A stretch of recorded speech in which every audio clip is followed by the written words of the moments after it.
India गठबंधन ने रांची लोकसभा से इस बार युवा महिला प्रत्याशी को जो है यहां से उतारा है। हमारे साथ एक महिला है बातचीत करने के लिए। रांची लोकसभा में इस बार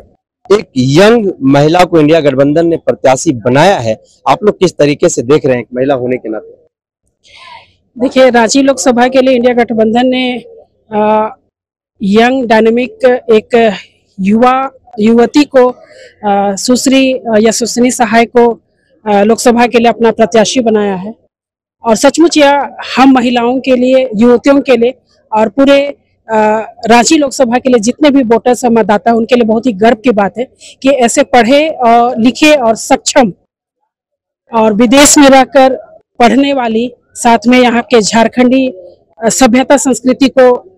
मर्यादा में रख के बोलने वाली,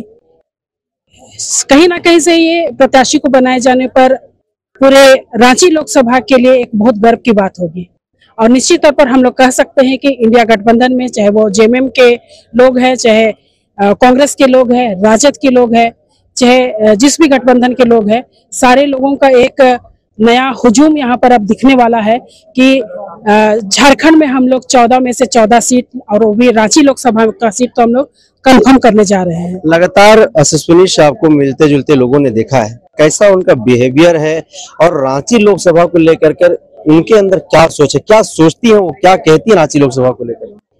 देखिए, जो बिहेवियर की बात है तो वो एक संस्कारी है। परिवार उनका पूरी तरह से पॉलिटिकल रहा है और सुबोध कांत सहाय जी का एक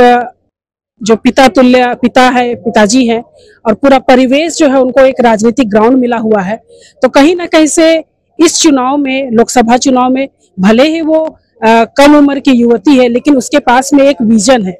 और पढ़े लिखे और सक्षम, अच्छे एजुकेटेड युवा को अगर कंफर्म किया गया है, टिकट कंफर्म किया गया, तो कहीं ना कहीं से कांग्रेस के पास में, चाहे इंडिया गठबंधन के पास में, देश को चलाने के लिए एक नया विजन देखा जा रहा है, जो प्रधानमंत्री नरेंद्र मोदी के शासन में, सत्ता सुशासन में बहुत बड़ा अभाव रहा और देश का जो एक गतिहीन दुर्व्यवस्था जो यहाँ पर दिख रहा है, और उसको दूर करने के लिए ऐसे पढ़े लिखे सुश्री यशस्विनी सहाय जी के द्वारा जो काम किया जाएगा वो निश्चित तौर पर बहुत अच्छा रहेगा। उनके पास योजनाएं हैं और विजन है, और विजन के साथ जब कोई काम होता है तो निश्चित तौर पर हम लोग कह सकते हैं कि आने वाले समय में रांची लोकसभा के अंदर में जितने भी वोटर्स जो उनको वोट देके, अपना कीमती वोट देकर जिताने जा रहे हैं, सबके लिए एक विकास का रास्ता दिखने जा रहा है। लोग तो कह रहे हैं कि इंडिया गठबंधन ने भारतीय जनता पार्टी को ऑक ओवर दे दिया है, क्योंकि एक तरफ संजय सेठ जो राजनीति के महारत हैं, बड़ा लंबा अनुभव है उनके पास राजनीति का, दूसरी तरफ जो है यशस्विनी सहाय है जो बिल्कुल राजनीति में जो है सो न्यू है, फ्रेशर है। ऐसे में लोग कह रहे हैं भारतीय जनता पार्टी के कि यहाँ पर मुकाबला ही जो है सब लोगों किसी से नहीं है। देखिए, संजय सेठ जी का जो अपना कार्यशाली रहा है, अनुभवी वो जरूर है, लेकिन पूरे रांची लोकसभा की बात की जाए तो पिछले 5 वर्षों में रांची लोकसभा के मतदाताओं ने बहुत कुछ खो दिया है। एक दिशाहीन सा हो गया है ये संसदीय क्षेत्र, और उसी को पूरा करने के लिए कर्मठ, जुझारू और पूरी तरह से सक्षम, पढ़ी लिखी, वेल एडुकेटेड यशस्विनी सहाय जी को उम्मीदवार बनाया जाना, ये बहुत बड़ा एक चुनौती रहा है। कहीं ना कहीं से वो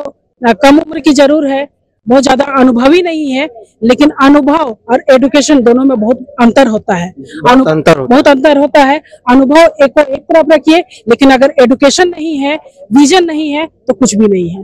तो क्या लग रहा है कि रांची के युवा मतदाता जो हैं वो यशस्विनी सहाय को चढ़ बढ़ करके मतदान करेंगे? बिल्कुल इस बार होने जा रहा है। आप लोग मीडिया के लोग हैं, पूरे क्षेत्र की जनता, पूरे लोकसभा चुनाव की जनता, और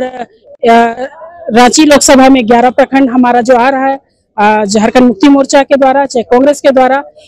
चाहे आम जन जो बिल्कुल एक लेमैन है, वो पूरा के पूरा अपना समर्थन और हाथ बढ़ा चुके हैं। इस बार हम लोग ये छाप में और यशस्विनी सहाय जी के पक्ष में अपना बहुमत, अपना कीमती वोट देने जा रहे हैं।